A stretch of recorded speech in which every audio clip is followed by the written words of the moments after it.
she came for. Lightning strikes every time she moves,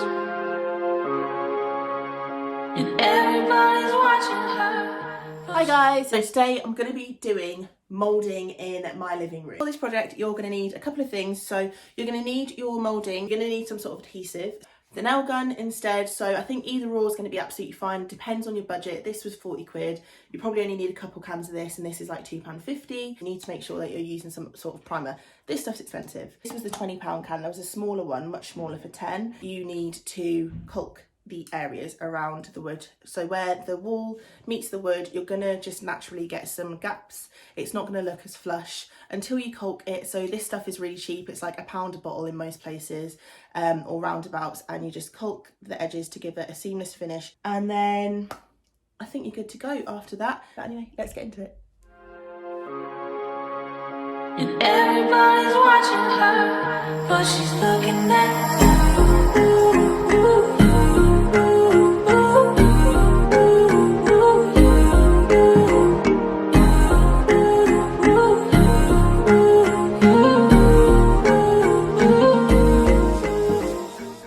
If you can hear some scratching, that's because Rob is sawing away over there.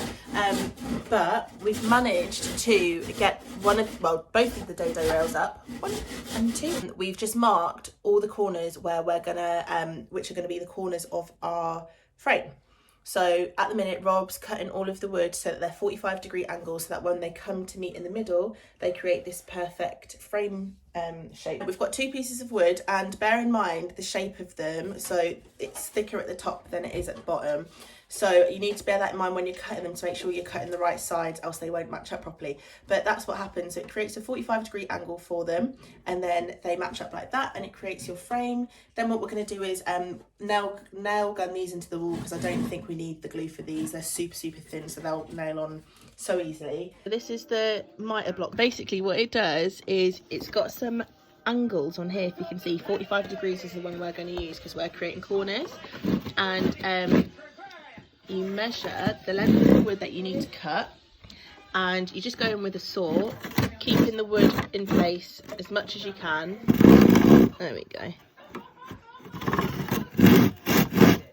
And then once you've got it in action, saw it.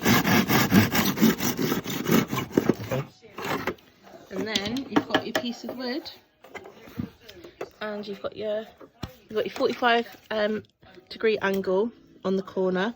So your outer edge,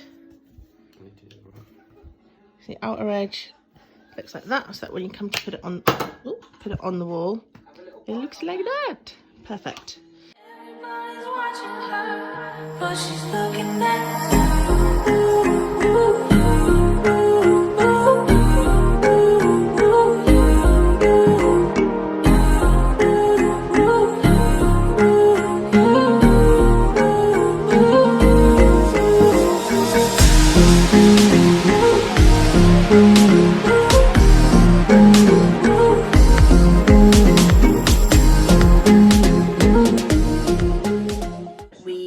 Measured 4.5 inches from the Dado rail, from the ceiling, from the side of that wall, and from the side of the chimney breast wall, and that gave us our exact measurements for the frame.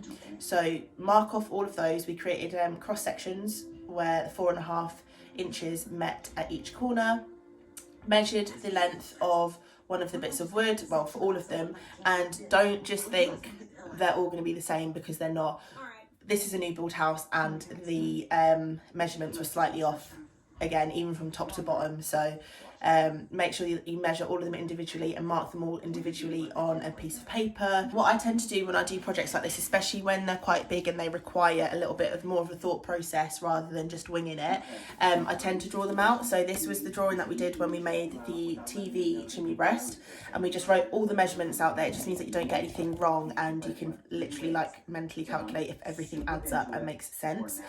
So we did that today. So what I did was I just drew the same sort of template. I marked out out the sort of shape that I wanted to do. It doesn't have to be perfect where you're using like a set square and measuring it to a T. It just needs to be representative of what you're going to draw, but then the measurements themselves need to be perfect. So as you can see, we've got like 123 centimeters, 121.7, 109, 110. They're all different, even though to the naked eye they're not going to look that different. But when you actually, if you get those measurements wrong, there's a risk that you might actually end up mucking things up. So make sure that your tools that you're using are good. Don't use blunt things.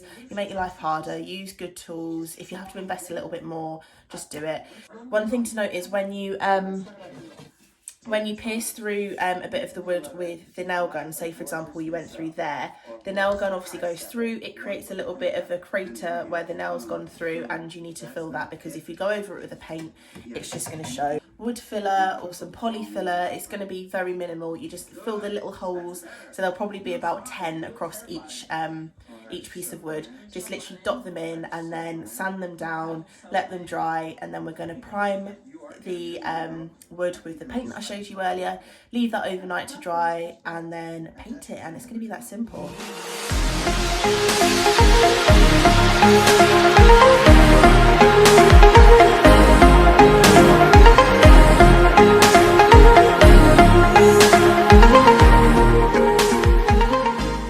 Wanted to show you quickly how this nail gun works. It's really simple. All you do is make sure it's switched on. It's got a safety cap on, so you can't actually hurt yourself unless it's pushed against like a hard material. So I'll show you now. So you can see this has got a little bit of bounce. You probably can't actually see it that well on the camera, but I just want to make sure that it's secure to the wall there. So all I'm going to do is, if I do it over here so you can see, I make sure that this safety latch, you see this teeny little bit that's poking out here, once that's pressed against some of the wood, I need to apply some more pressure against here to make sure that it doesn't bounce out of control. Smash it once and it will go in. So I don't know if you can see on the camera, but it will create a little dent in the wood. It's fine. We're going to go over it with the filler like I said. I'm going to bring you over to the other side and show you how we actually put up that one and do a proper time lapse for you, because I keep forgetting I'm really bad at this. Who knows why it's gotta be this way? We say nothing more than we need.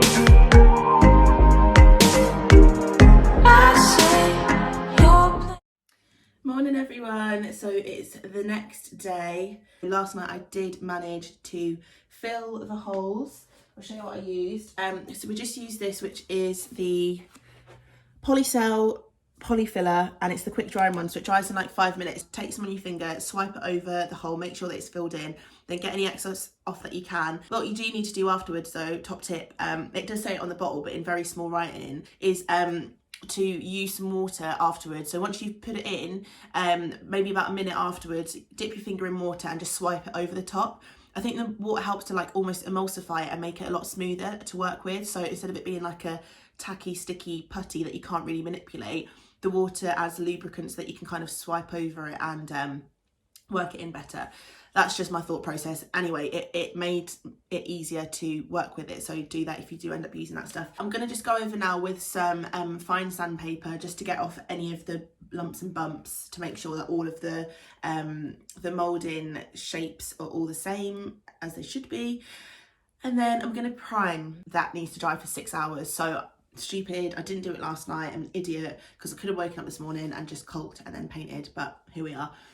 So what I will do probably today in the meantime, because it's still quite early, it's like 11 o'clock, early-ish, I'm gonna paint the rest of the room. So we're just gonna paint over it. It's gonna be super cozy and it's gonna feel a little bit more complete. Anyway, I'll get to work.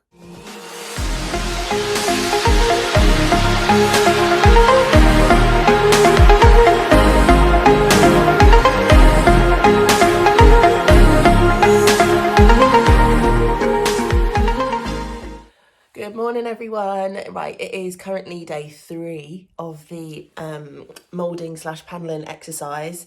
The time's just run away with me because I'm not doing it like under pressure. I'm just like taking my time and just doing it like willy-nilly, which is nice. So I've ended up putting both layers of the primer onto the moulding on the wall. So what I need to do now is go in and caulk, and then I need to paint them. to match the walls. But what I did do yesterday is paint the entire room. So I don't know if you've seen it in this video, but the entire room, as in the other 3 walls, were all white. So I just took the time yesterday to paint. So yeah, I'm gonna put you back on the stand and you can just watch me caulk and stuff. Actually, I might try and do a close-up of that because I want to show you guys how to do it. Never actually done it myself, so I'll have a quick go doing it first, make sure I get my technique down, and then I'll show you what the easiest way to do it is.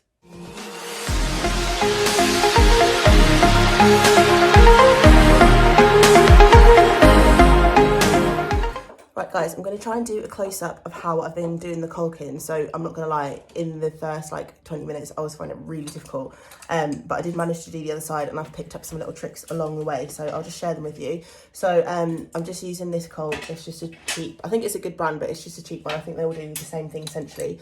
All I'm going to do is really carefully, you don't want to apply too much pressure to the trigger and kind of cause a really large bead to come out. You want to keep it as minimal as you can, depending on how big the gap is between the wood and the wall, and probably depending on what kind of moulding you've got. So because I've got such a thin moulding, at the beginning I was pulling the trigger too hard to the beading, and I was moving too slowly. So the beading was quite thick and then I was struggling to get a lot of it off. So now all I'm doing is, and I'll try and show you here, I'm kind of, instead of doing it like this so it allows loads of beading to come out, I'm tilting the nozzle towards the wood and I'm lightly applying the pressure so that just the right amount of beading comes out. Like that. And instead of trying to be really quick, I'm just taking my time with it as well to make sure that I'm getting an even layer. As you can see, it's not absolutely perfect, that's fine. I'm then going in with some soapy, this is a bit dirty now, but some soapy water. So it's not very watery, literally put more soap in than I did water, just put some water in to give it a little bit of the froth, the bubbles. Dipping my finger in there, that's just gonna keep my finger lubricated so that I can just swipe down easily on there and take off the excess caulk. So now that actually looks quite clean, but what I have been doing, if I haven't got the cleanest caulk line ever, I just go in with a really damp cloth, and I've just been swiping over. This was a game changer, because if you just try and go in with your dry hands, it's not going to work. And as you're pulling your finger across and it's really dry, and it kind of like starts to flake it off, so you get little tiny like rolls of the caulk inside the wet caulk, and it just makes it really messy. So keeping everything like wet makes it much easier to work with. So with the excess, as you can see, it's quite a lot. I've just been wiping it on a towel that I've got attached to my jeans, but I've also not wanted to be very wasteful, so I'm just literally going back in with my finger and just running it through as smoothly as I can to fill in all those excess gaps, which is just as good as using it directly from the gun, as long as it's not messy, as long as it's not too dry. You've worked quickly with it. Obviously, because I've done that from my finger and not the gun, I don't know if you can actually see that, it's a little bit more messy. So this is when this comes in handy. You literally just, all you've got to do is, with quite a firm pressure, don't be afraid to wipe it down. It's not going to take everything you've worked on off. You just run it down and make sure that it's clean and you've got a really nice smooth line, and also make sure that you're not leaving any of the caulk in between the beading, because your design will get a little bit messy and it won't look as clean and sharp as you want it to. See if you can see that. So really a little bit of pressure. So see how that's just jumped off there? That's because it's at quite an awkward angle, so it's quite difficult for me to get to. So this little lump here is just kind of fallen off. It's easy enough to fix. You just, again, wet the fingers and drag it down, and it's honestly, it's absolutely fine to save. It's really not a big deal. Don't get stressed about it. Any excess, I'm just using that to fill in the frame where the two corners meet. You don't need a lot, just to kind of make sure there's no big gaps between it. And then finally go in with my damp cloth and just wipe over everything, and perfect.